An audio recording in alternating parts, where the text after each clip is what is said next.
The eternal, unlimited dimension of the esoteric teaching is within you. The ultimate challenge of spiritual life is to find the transcendental gateway to this absolute truth and realize the esoteric teaching within yourself. The spontaneous, internal self-revelation of the esoteric teaching within the human heart is the essence of spiritual enlightenment. The spiritual realization of the absolute truth surpasses the golden nectar of bliss, and the esoteric teaching is the source of all divine wisdom. One who knows this truth has come to the perfection of all knowledge, for this absolute truth is both the source and object of all spiritual wisdom and all pathways to self-realization. So it is very difficult to describe the esoteric teaching in words, but some impression can be given to those who have not experienced the transcendental world. However, these impressions don't even come close to the actual thing. Somehow or other, you have to put yourself in the position of changing your consciousness from consciousness of the senses to consciousness of the absolute truth. When this occurs, this is known as the spontaneous self-realization of the absolute truth. There's nothing we can do exactly to make this happen. The methods of sadhana and so forth do not actually cause the absolute truth to reveal itself. He is independent and he can reveal himself to whomever he likes or not. So we see sometimes that people perform sadhana and different spiritual practices for a long time, and yet they don't get any real deep realization from this. And others will practice just a little bit and get extremely profound realizations. Now, why is this?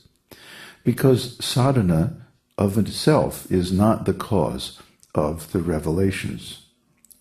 Sadhana simply prepares us to receive them, and according to our qualification, the absolute truth will reveal itself within our hearts. So, this absolute truth is a person, is self-aware, is independent, is the source and cause of everything. This absolute truth is called Krishna, or God.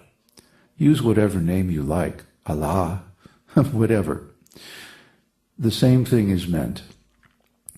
The point is that the esoteric teaching is not a religion, is not a spiritual path, is not a set of meditations or practices or formulas or philosophical statements or whatever.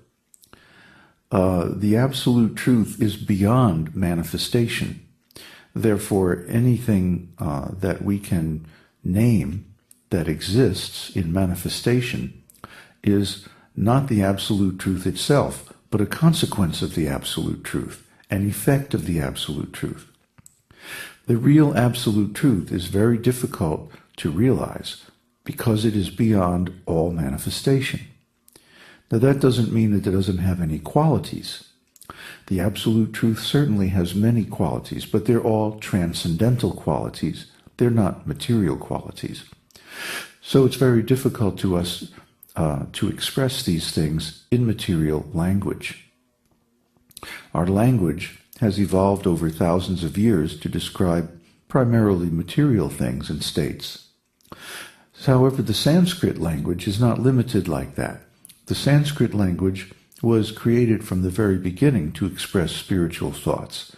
That's why the absolute truth, the esoteric teaching, is found in the Sanskrit literatures of India, the Vedas, and the ancillary works.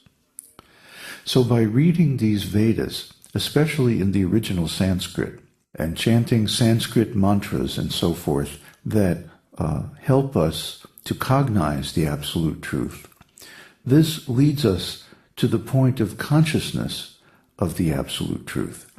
Once we attain this consciousness, then the absolute truth reveals himself very easily.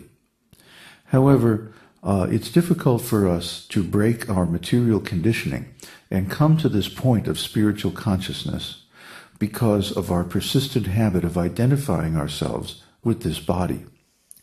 So the first thing we have to overcome is the tendency to think that I am my body and everything in relationship to this body is mine. This is only a temporary condition. It is limited by time. It has a beginning and an end. Therefore, it cannot be the absolute truth. It cannot be actually real in the full sense of the word.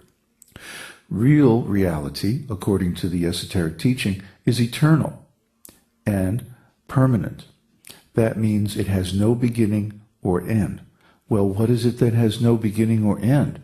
In our experience, it is consciousness. Therefore, the absolute truth begins from an exhaustive exploration of the subject of consciousness, not from the materialistic scientific viewpoint, but from the transcendental scientific viewpoint.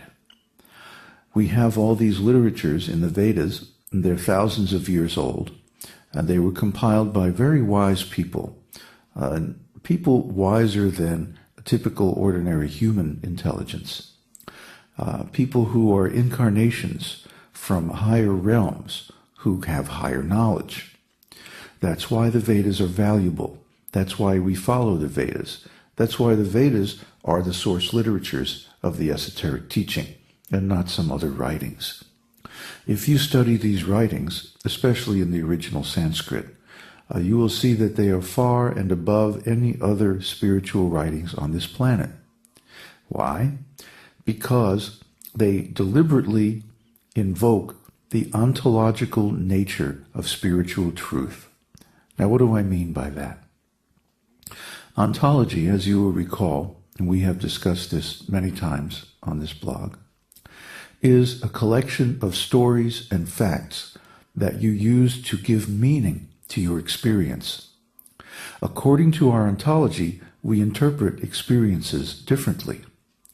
So the same two people having the same experience, standing right next to one another, will interpret it with remarkable different nuances of meaning depending on their ontologies. So as soon as we change our ontology, we change our consciousness. If our ontology is based on material sense experience only, then we will miss our natural spiritual experiences, or we will misinterpret them, and we will not give them the proper meaning that they deserve. The esoteric teaching's value begins from the fact that it provides an ontology which gives our experiences of spiritual existence and consciousness a proper meaning. Everyone has spiritual experiences, but few people know their significance. Therefore, we tend to undervalue these experiences and misunderstand their real meaning. So the esoteric teaching begins from understanding consciousness. But that's not where it ends. As you have seen, there are 3 gates in the esoteric teaching, and we will explain these gates and their meaning in a following selection. But what you need to know right now is that the esoteric teaching is the best way on this planet to rediscover your eternal, perfect body.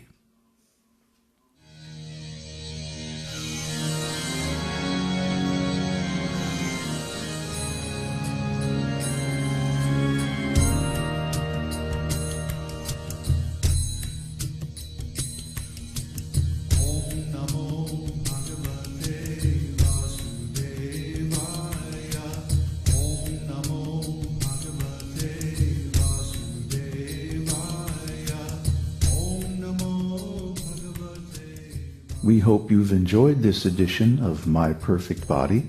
This is David Hughes, your host, reminding you to visit us on the web at esotericteaching.org, where you can purchase the complete Esoteric Teaching Introductory Seminar DVD and many CDs of transcendental music and mantras.